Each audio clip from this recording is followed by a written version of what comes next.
बनी इसराइल का एक आबिद व ज़ाहिद शख्स था, अक्सर ये दुआ किया करता था कि ए अल्लाह तबारक व तआला तू मेरी दुआएं कबूल फरमा, तू मेरी दुआएं कबूल फरमा, तू मेरी दुआएं कबूल फरमा। यानी वो कसरत से यही दुआ करता था और था बड़ा आबिद व ज़ाहिद। एक दिन मालिकुल मुल्क अजीम शान का मालिक है, अल्लाह बेनियाज है, उसे क्या फ़र्क पड़ता है वो अपने बंदों की सारी दुआएं कबूल फरमा ले।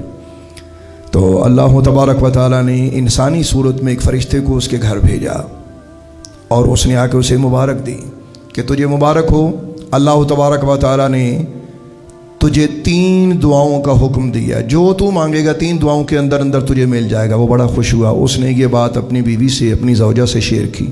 बीवी बड़ी खुश, उसने कहा ये तो हमारी बिगड़ी बन गई और हमें क्या चाहिए। 2 दिन गुजरते हैं तो बीवी पास बैठी है, कहने लगी कि हम अपनी दुआओं को इस्तेमाल ना करें। उसने कहा करते हैं। उसने कहा पहली दुआ तुम ये करो कि मुझे अल्लाह दुनिया की सबसे खूबसूरत औरत बना दे। उसने कहा अरे जाने दे, जब मैं तेरे साथ राज़ी हूँ, जो अल्लाह ने तुझे बनाया जिस तरह बनाया मैं उस पर राज़ी हूँ। उसने कहा नहीं तो फिर तुमने दुआओं का क्या करना है, इतना तुम मेरे लिए काम नहीं कर सकते, तो 2 दुआएं हैं ना तुम्हारे पास, वो तुम अपने लिए इस्तेमाल कर लेना, लेकिन ये दुआ तुम मेरे लिए ज़रूर इस्तेमाल करो। उस अल्लाह के बंदे ने अल्लाह के हुजूर अर्ज़ किया कि मेरे मौला इसे दुनिया की सबसे खूबसूरत और हसीन तरीन औरत बना दे। देखते ही देखते वो औरत दुनिया की हसीन तरीन औरत बन गई। बस अब क्या हुआ कि वो जैसे हम अपने अल्फाज में ये कहते हैं कि घर के दरो दीवार चमकने लगे और अचानक उसकी शोहरत, उसके हुस्न की, उसके जमाल की हर तरफ फैल गई। और अपने शोहर को वो फिर कहने लगी अब तुम मेरी तारीफ़ करो। उसने अच्छी अच्छी बातें की उसकी तारीफ़ में, लेकिन उसे सब्र ना आया। कहने लगी लो मैं अब इतनी खूबसूरत औरत तो तुम्हें तो तारीफ़ करना भी नहीं आती, काश मैं फ़लाँ की बीवी होती ना तो वो मेरी तारीफ़ में यूं यूं ज़मीन आसमान के क़िरावे मलाता। यानी यूं इस किस्म की अपनी तरफ से बातें की। उस आदमी का दिल टूटा। अल्लाह की शान ये देखिए कि उस वक्त उस ज़माने में जो एक रईस था उनके करीब, बड़ा ज़ालिम व जाबिर, उसको भी उसके हुस्न व जमाल की खबर पहुँची।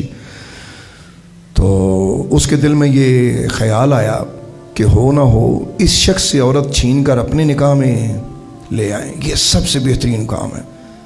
उसने अपने चंद बंदे भेजे जिन्होंने जुल्म व सितम से उस बीवी को उसके घर से उठाया और चलते बने। वो शौहर उस वक्त घर में नहीं था। जैसे वो घर में वापस आता उसे पता चला कि फ़लाँ शख्स उसकी बीवी उठा के ले गया।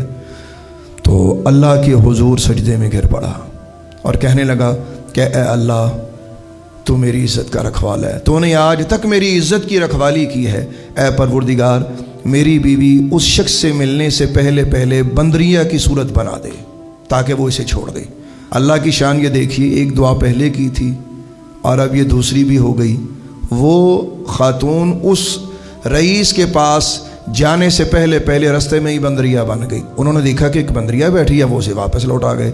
जब वो घर आई वापस, यानी बंदरिया की सूरत में, अल्लाह की शान ये देखो, तो इस अल्लाह के बंदे ने फिर ये दुआ की कि या अल्लाह अब इसमें बंदरिया को क्या करूं, इसको वैसे ही बना दे जैसे ये थी। तो मेरे भाइयों, तीनों दुआएं उस शख्स की इसी तरह ज़ाया हो गईं। आप गौर कीजिए, यानी इस रिवायत को बयान करने का मकसद ये है, एक तो ये जो हम हर वक्त अपने अल्लाह से कहते रहते हैं मेरी ये दुआ मान ले, मेरी ये दुआ मान ले, ये तू कर ही दे, तो हम अल्लाह के मुशीर बनने की कोशिश करते। भला हम कौन होते हैं कि हम अल्लाह को बताएं कि या अल्लाह तू ऐसे कर। हाँ, ये कह सकते हैं कि अल्लाह अगर ये मेरे हक़ में है तो ये तू बेहतर कर दे, लेकिन हम ऐसा कम ही कहते हैं। हम अल्लाह से मांगते भी क्या हैं, ज़्यादा से ज़्यादा दुनिया का माल, दुनिया की दौलत, और जिसको अल्लाह ने अपने कुरान में यूँ बयान फरमाया, मालिकुल मुल्क फरमाता है ज़ुय्यिना लिन्नासि हुब्बु शहवात मिनन निसाइ वल बनीन वल क़नातीरिल मुक़ंतरति मिनज़ ज़हबि वल फ़िद्दा वल ख़ैलिल मुसव्वमति वल अनआमि वल हर्थ ज़ालिका मताउल हयातिद दुनिया वल्लाहु इन्दहु हुस्नुल मआब। अल्लाह ताला इरशाद फरमाता है कि इंसानों के लिए आरास्ता कर दी गई हैं शहवात की ये चीज़ें। अब उनका जिक्र किया गया, मिनन निसा औरतें, वल बनीन लड़के, वल क़नातीरिल मुक़ंतरति मिनज़ ज़हबि वल फ़िद्दा यानी ऊपर तले सोने चांदी के ढेर, वल ख़ैलिल मुसव्वमा ये अरबियों का एक ख़ास पसंदीदा घोड़ा होता था, निशान लगा हुआ, ये उसका जिक्र है। तो आज के दौर में हम कह सकते हैं कि ये बड़ी बड़ी गाड़ियाँ और लाड़ियाँ, वल अनआम कि ये जानवर, ये जो नफ़ा देते हैं जानवर जिनसे कारोबार किया जाता है, बड़े बड़े मुनाफा बख्श कारोबार हैं जानवरों से, ये भी बयान किए गए। वल हर्थ और खेती ज़मीनें, یہ تو پوچھے کچھ نہیں، یہ تو کسی ذمہ دار سے پوچھو کہ زمینوں کا جو خمار ہوتا ہے وہ کیا ہوتا ہے۔ یہ ساری چیزیں اللہ نے گنا کے فرمایا۔ مالک الملک فرماتا ہے ذالک متاع الحیات الدنیا، او دنیا والو یہ ساری کی ساری چیزیں یہ تو دنیا کا مال متاع ہے۔ یہی کچھ تو ہم اپنے اللہ سے مانگتے رہتے ہیں، اور ہم نے اپنے خدا سے کیا مانگنا ہے؟ اللہ فرماتا ہے واللہ عندہ حسن المآب، اور بہتر اجر تو اللہ کے پاس ہے۔ تو میرے بھائیوں، مانگنے کا زاویہ بھی ہمیں نہیں پتہ۔ تفسیر در المنصور امام جلال الدین سیوطی متوفی 911 ہجری، اس میں ایک روایت نقل ہے۔ حضرت عبداللہ بن عباس فرماتے ہیں کہ میں سرکار دو عالم علیہ السلام کے پیچھے ایک سواری پہ بیٹھا تھا، تو میرے آقا کریم علیہ السلام نے مجھے ارشاد فرمایا کہ اے عبداللہ، اللہ کی تقدیر پہ راضی رہے اگرچہ وہ تیری مرضی کے خلاف ہو، اور یہ بات اللہ نے اپنے قرآن میں لکھ دی ہے۔ میں نے عرض کی یا رسول اللہ قرآن میں کہاں ہے؟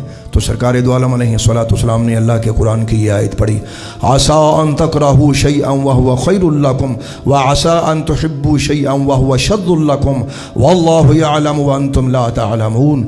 بہت سی چیزیں ایسی ہیں جنہیں تم برا جانتے ہو وہ تمہارے لیے اچھی ہیں، اور بہت سی چیزیں ایسی ہیں جنہیں تم اچھا جانتے ہو وہ تمہارے لیے بری ہیں، اللہ جانتا ہے تم نہیں جانتے۔ تو اس آیت کا خلاصہ بھی یہ ہوا کہ ہم اللہ پہ چھوڑ دیں، کیونکہ جس نے ہمیں بنایا اسے پتہ ہے کہ ہمیں کیا چاہیے۔